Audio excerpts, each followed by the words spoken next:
So this is our honors chemistry lesson video for section 8.3, and this is part 2.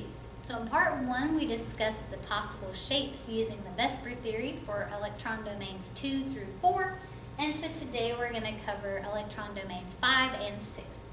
So once we get to 5 domains, obviously we have reached to where we're using the elements that can hold more than an octet, because to have 5 bonds, you have to surround yourself with 10 electrons.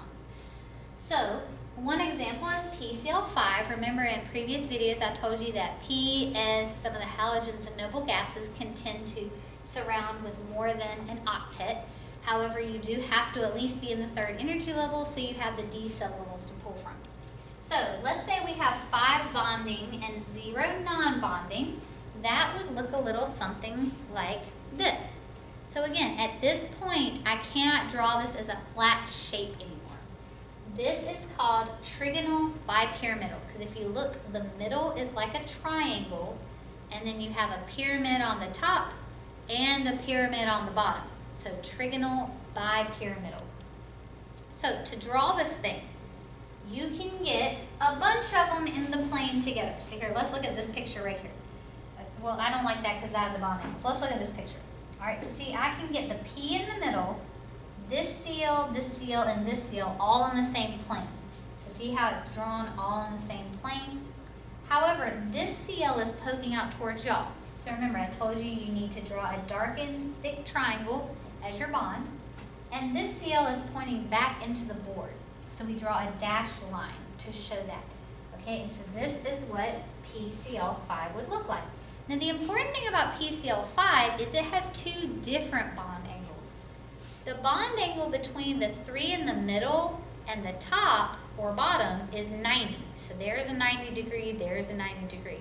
However, the bond angle between the 3 in the middle is 120 each. So it's important to note that there are 2 different bond angles happening in this molecule. So why is that important? Well, let's talk about it for the next ones. So when a central atom has 5 electron domains, then the electron domain shape is trigonal bipyramidal. There are 2 different positions on this molecule: axial, which if you think of this like the globe, here's our axis, so these 2 are called the axial, the up and down, and equatorial, so the equator goes around the earth, and so the 3 that go around the center are the equatorial. The axial position is at a 90-degree angle with its neighbors, whereas the equatorial position is at 120 with each other, or at 90 with the axial. So that's important to note, because it depends on if you're talking about a lone pair or not. Remember how we talked about that tantrum toddler? Lone pairs take up more space than bonded pairs. So the equatorial positions experience less repulsion because they get to be at 120 degrees from some of the other ones. So non-bonding pairs will always occupy the equatorial positions. So if I needed one of these to be a lone pair, I would have to pick one of the equatorial positions to be a lone pair. I can't pick axial positions because they're at 90 degrees from every neighbor, whereas some of the equatorials are 120 degrees from each other. So if you need a lone pair, it has to be on an equatorial position. So let's look at what that looks like. So for our next one, SF4, it has 4 bonding and 1 non-bonding, so 1 lone pair. So in other words, still 5 domains, so its electron domain shape is still trigonal bipyramidal. However, in that molecule, we cannot see the lone pair. So here is the original 5 bonding domains, and this is what it would look like if one was a lone pair. So notice, I would not be able to see this lone pair, and so this is what the molecule looks like. Also notice, I put the lone pair, well by that I mean, these were made by one of my old AP chemistry classes from Eagles Landing High School, so thank y'all. But you would not be able to see this lone pair, so the molecular shape would not be trigonal bipyramidal. So what is the molecular shape? It's actually called seesaw, because if you look, it's kind of like a seesaw. Like I can make it seesaw right now. I don't even know if y'all can see my counter. But see, we can make it seesaw. It goes back and forth. So kind of like this. All right, so it's known as seesaw. And so again, you can't draw this as a flat shape.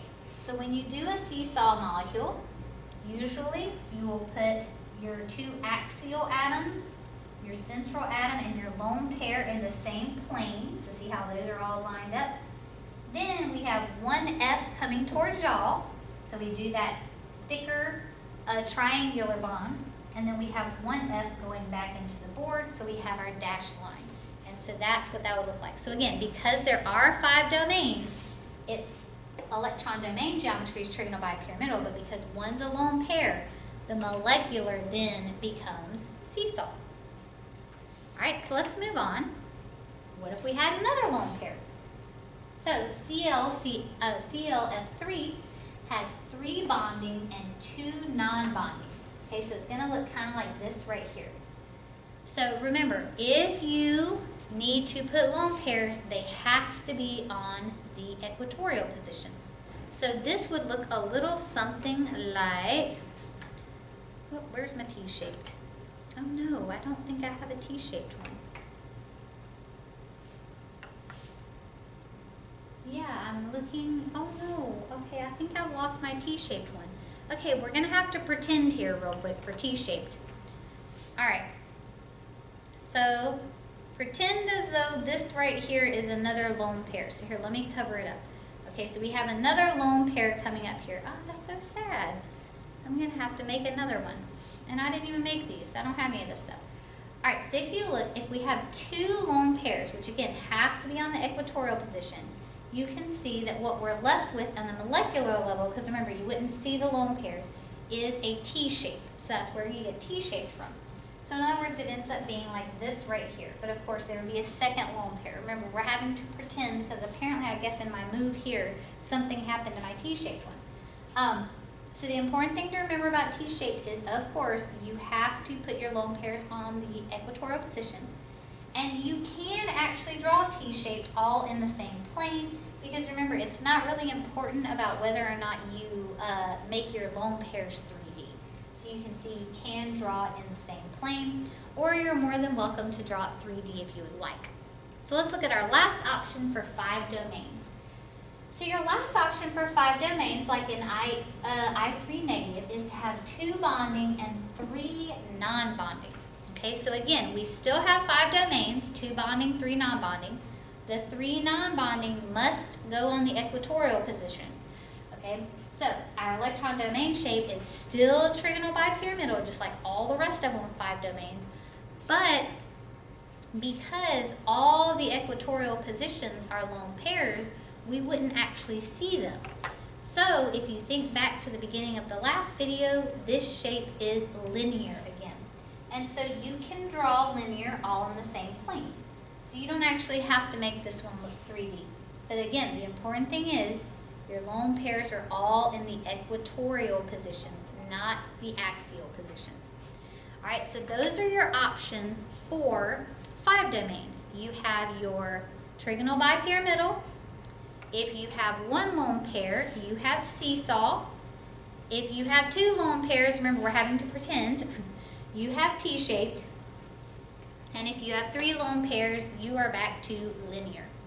All right, so let's look at what happens if we have 6 domains. So when you have 6 domains, again, obviously we are exceeding the octet rule again. So an example would be SF6. So here we have 6 bonding and 0 non-bonding.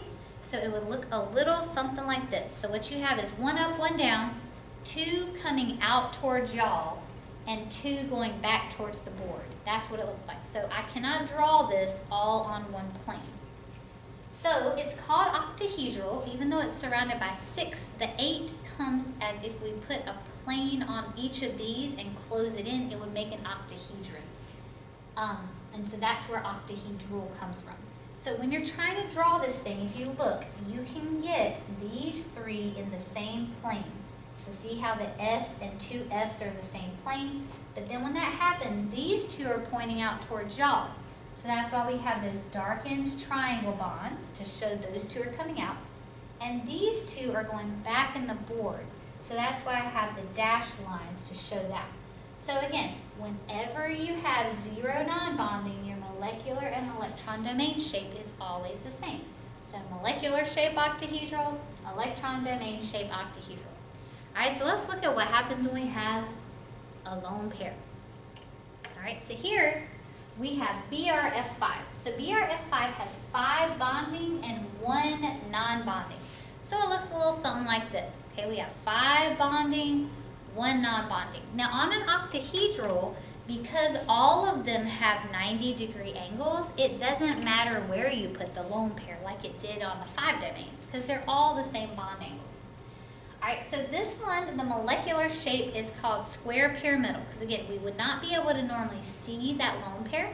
And so if you look, the base of it makes a square, but it has a pyramid on top of it. Okay, so it's square pyramidal, but because it's still 6 domains, its electron domain geometry is still called octahedral. But molecular is called square pyramidal because you can't see that lone pair. And so the way you draw it is like this right here.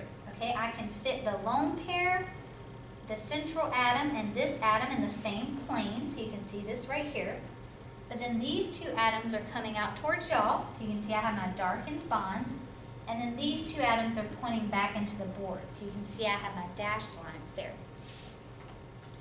All right, and then let's look at our last option. So our last option for 6 domains, like in XEF4, is 4 bonding and 2 non-bonding. So that would look like this right here. Ooh, my non-bonding's having a little issue. They're a little crooked. But anyway, it's okay. I had to move these, so it had a rough time. All right, so the important thing is in this molecule, it doesn't matter where the lone pair is because they're all the same distance apart.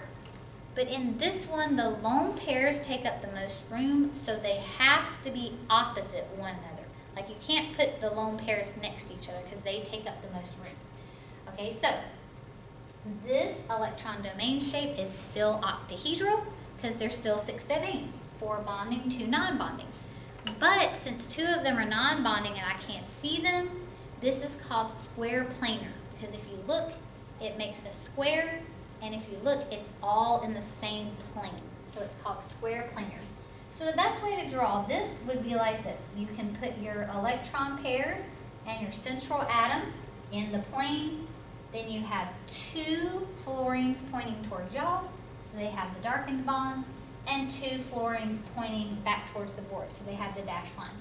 Now I will tell you, the only thing I personally don't like about this setup is I don't like it when people draw a bond to an electron pair. I would much prefer you draw it like this. Just balloon out your electron pair. Like we don't need a bond to an electron pair. Another way to draw it, because remember I told you, you don't technically need to make the lone pairs show 3D stature, and because you can fit this all in one plane, you could also draw that like this. That would be acceptable too. But you'll find in class, you'll see me balloon my lone pairs a lot, and that's just to help me remember that they do take up room, they are there, so you don't overlook them, because it's really easy to overlook them. So for our 6 domains, we have 3 options. If all of them are bonding, it's octahedral, and remember, all bond angles are 90. If we have 1 lone pair, it now becomes square, because you see the square, pyramidal, because you can make a pyramid, because remember, we can't see this, but electron domain is still octahedral. Or if we have 2 lone pairs, because remember, we can't see, oh gosh, well, there we go. Breaking my models. All right, if you have 2 lone pairs, you have square planar, because see, you can see it makes a square and it's all in the same plane. All right, so if you're feeling like you're a little overwhelmed right now, that's totally normal. But just keep going and watch the next video, because then I'll show you how to actually draw these yourselves. Like we'll look at molecules that we don't know what they are, and we'll figure out what the shapes are on our own.